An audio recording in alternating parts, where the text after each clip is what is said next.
How can we motivate our students to learn English grammar? This is a question raised by teachers all over the world. In this video, we're going to look at some approaches that are key to helping learners understand the function of a language they're learning and how to use it to communicate effectively.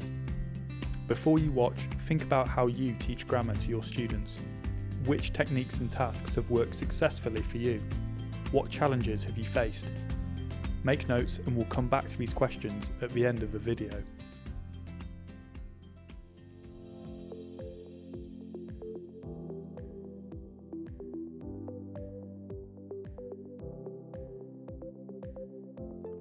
We're going to look now at effective techniques to teach use of language to students.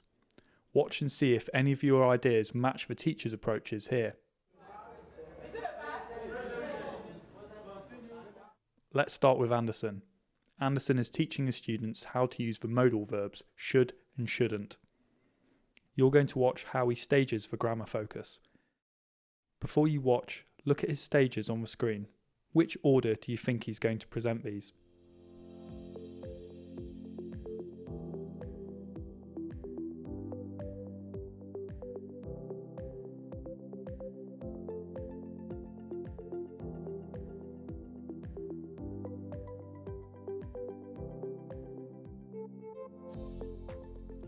Now watch the stages in action. As you're watching, see if your predictions match the order of Anderson's stages. Anderson starts off with the most important stage of all, establishing a context for the grammar item. This means that he gets his students to understand first how to use the grammar by presenting a situation they can relate to. Let's take a look. Bamba has Liverpool, repeat. Bamba has a dark complexion. Bamba has a dark complexion. Liverpool, repeat. Bamba has a dark complexion. All right. Bamba is black. Okay, he has a dark complexion. Bamba wants to become like Awa. Will Bamba take this, put it on his skin to become like Awa? Yes. Bamba will take maybe a piece of chalk to have a fair complexion like Awa? Yes. Bamba will take a piece of chalk, No. Bamba will use some products. Okay. Bamba will use some products to change the color of his skin. Okay. So Bamba will change the color of his skin. Bamba will lighten the color of his skin. Class, to lighten. To lighten. To lighten. To lighten. To bleach. To bleach. To lighten. To lighten. To bleach. To bleach. One's skin. Skin. To bleach. To bleach. One's skin. Skin. To lighten one's skin. Okay, these two expressions are synonyms. Now, what do you use? You use some products. You know Deju Prop? No. Caro White? Caro White? No. Caro White? Yes? Or you don't know Caro White? I know Caro. You know Caro White? Yes. If you put Caro White on your skin, the color changes. Yes. Two of us. Two. Yes. False. Two. False. Yes. Two. Yes. Okay. If you put Deju Prop on your skin will change. Yes. This product, for example, if you put it on your black skin, your black skin will become fair like the complexion of Awa. You understand? Caro White, give the name. Sete Plus. Sete Plus is a bleaching product. What else? Perfect. So you know a lot, you. So how do you write Sete many light? Okay. Class, bleaching product. Bleaching product. Bleaching product. Bleaching product. Give me an example. Prop is a bleaching product. Okay. Is cocoa butter a bleaching product? Yes or no? Yes. Cocoa butter. Yes. If you put cocoa butter, you become fair complexion. Bamba, stand up. Bamba, stand up. If Bamba puts cocoa butter on his skin, will Bamba become like Awa? No. Bamba will not.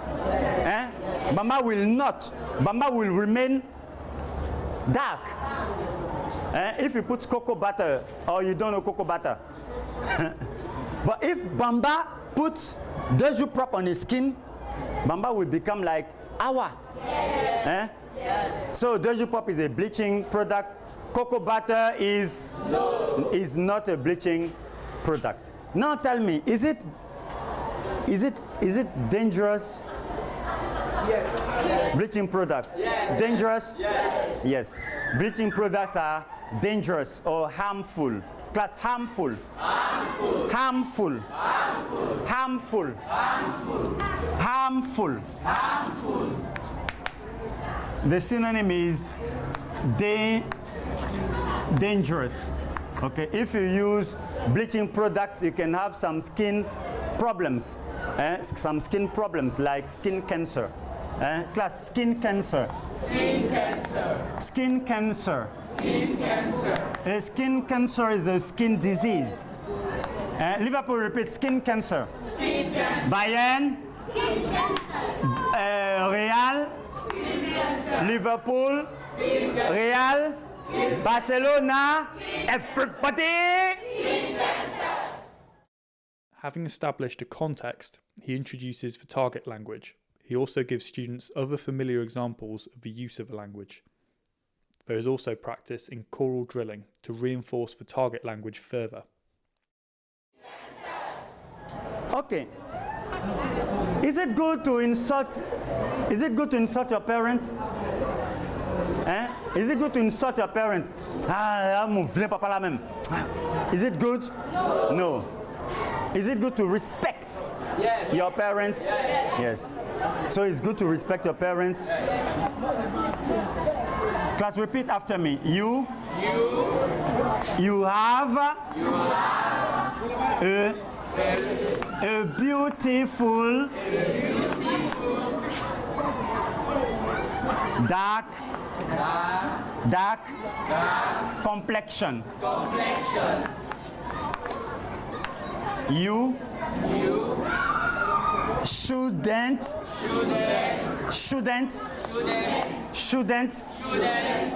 bleach it. You should rather protect it.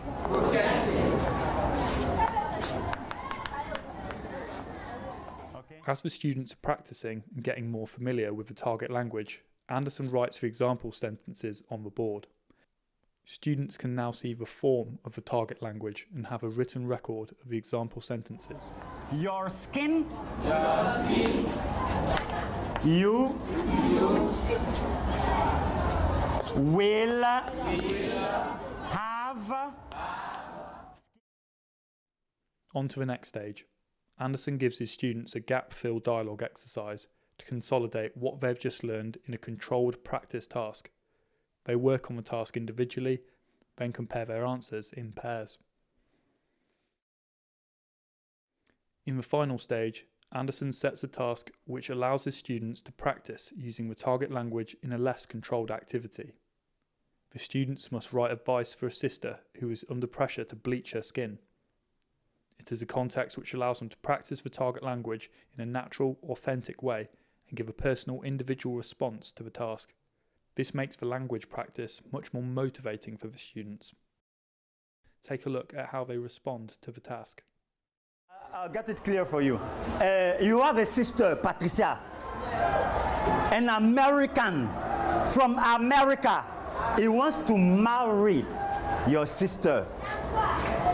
But the American says, Patricia, bleach your skin, become like hour before I marry you. You understand? What will you tell your sister? Convince your sister not to accept, to lighten, to bleach your skin. Okay? Okay? Let's go for 10 minutes. Hurry up. If you have a problem, you call me. I'll come and explain things to you. Apart from skin cancer, there are other consequences. Just read the other consequences. Okay? But it's good, but you should add other consequences. Les conséquences terribles.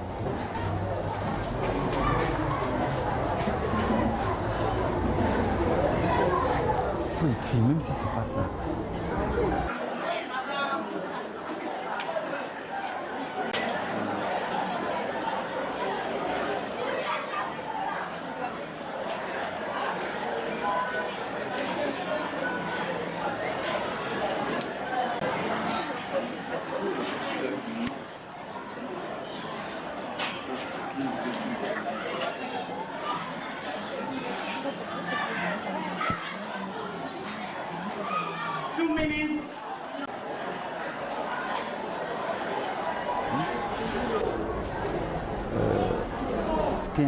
The skin is burnt.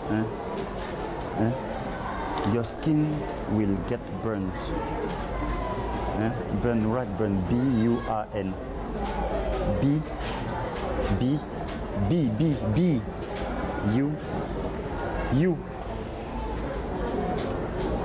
U-R-N. Okay. Burnt skin. Or your skin will be burnt.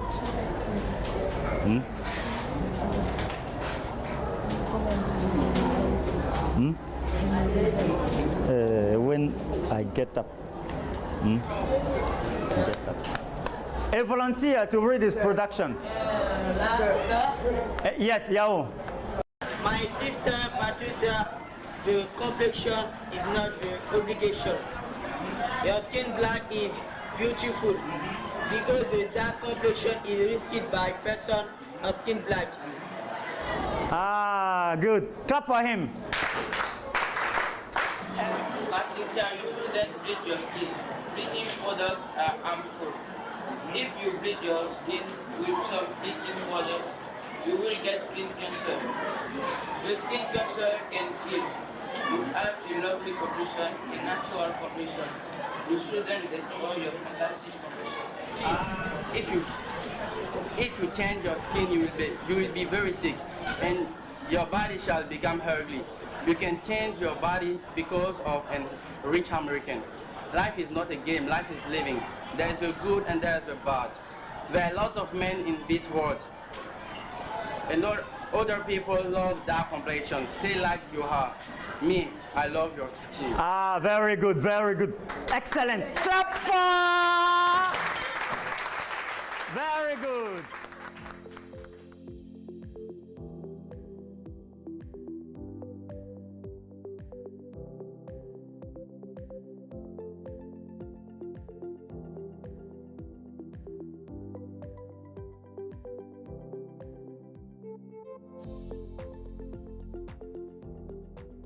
Now let's take a look at Ernestine's class.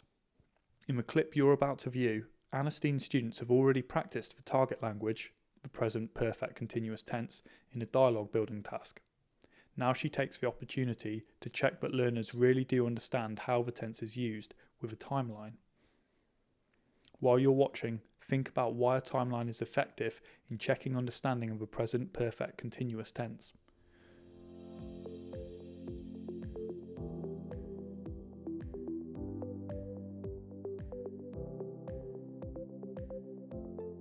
When Donfak says, I've been schooling, in Iti since from 1.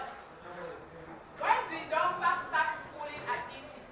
In the future, in the present, or in the past? In the past. You put up your hand. Yes?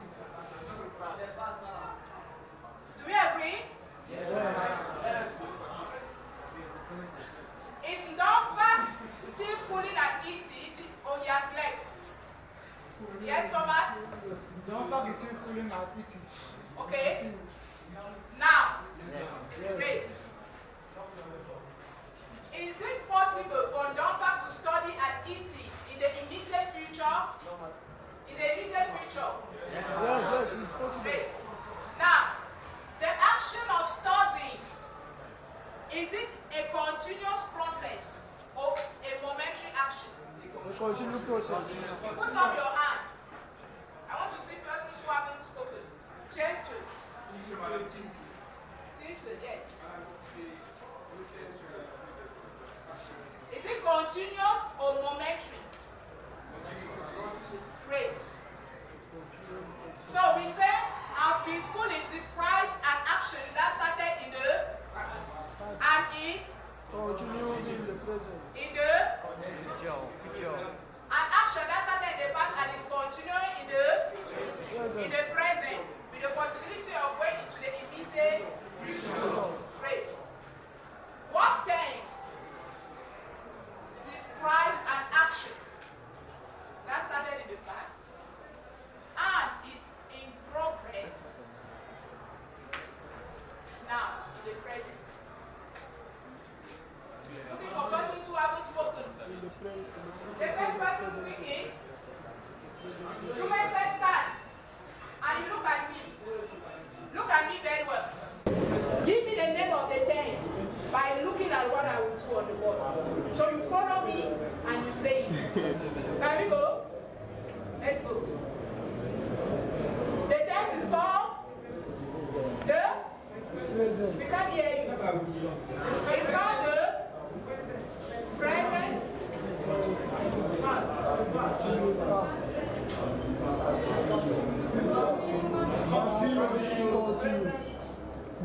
Again.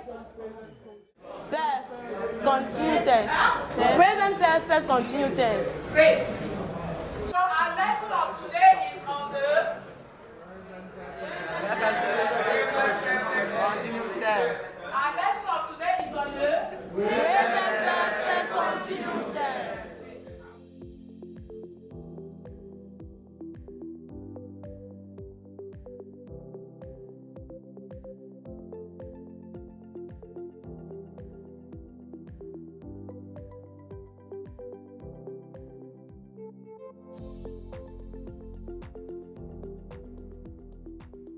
Finally, let's look at an approach to teaching grammar which is particularly suited to younger learners. Younger students can find technical grammar terms too abstract to understand. Yet how do we explain to them how a language item is formed without getting too technical? The answer is to set up an interesting context for the target language, then present the language so that the students start to notice patterns in the language. This first stage can be done without the use of technical terms and explanations. Let's take a look now at Elsie's class to see how this can work in practice. What target language is the focus of this clip? And how does Elsie highlight the pattern?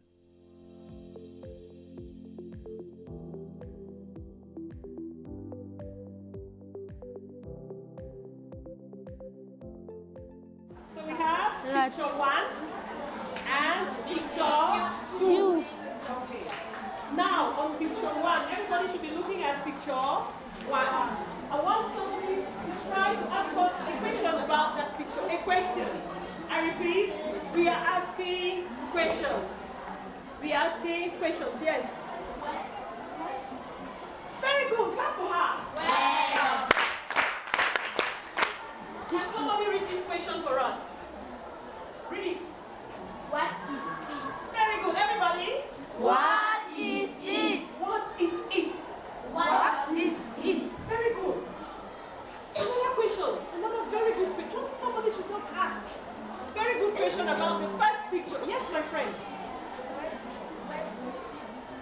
Very good. Where is it? Where is it? Okay. Now let's look at the next picture. Picture 2.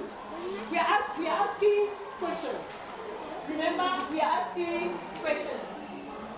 Look at that person. Look at that lady. Can somebody tell me her name? Or tell me her title? Yes, wait. Clap for her. This lady, Ebele says, this lady is the Queen of England. So, who can ask a question about her? Yes.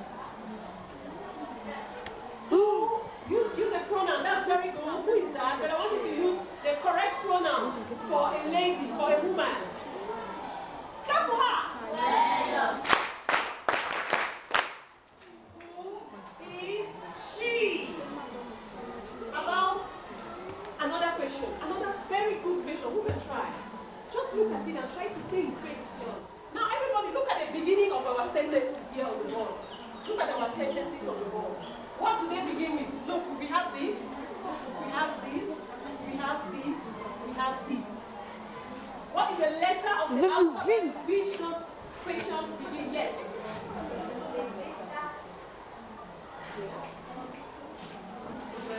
Very good. And what? H. Again, somebody to help her say it. Yes, say it. The letter of the alphabet is W and H. So somebody should join the two. We are asking, I want you to, she said we are asking question. Okay. The letter of the alphabet is W and H. Very good. So I want another person to tell us what are we using to ask questions. That's very good, my friend.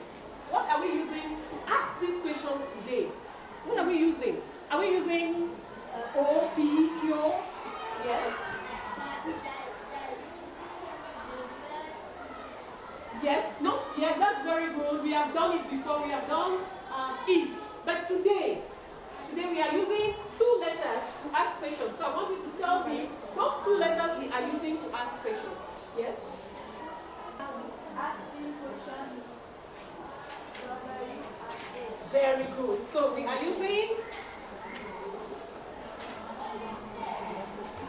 asking questions using WH words.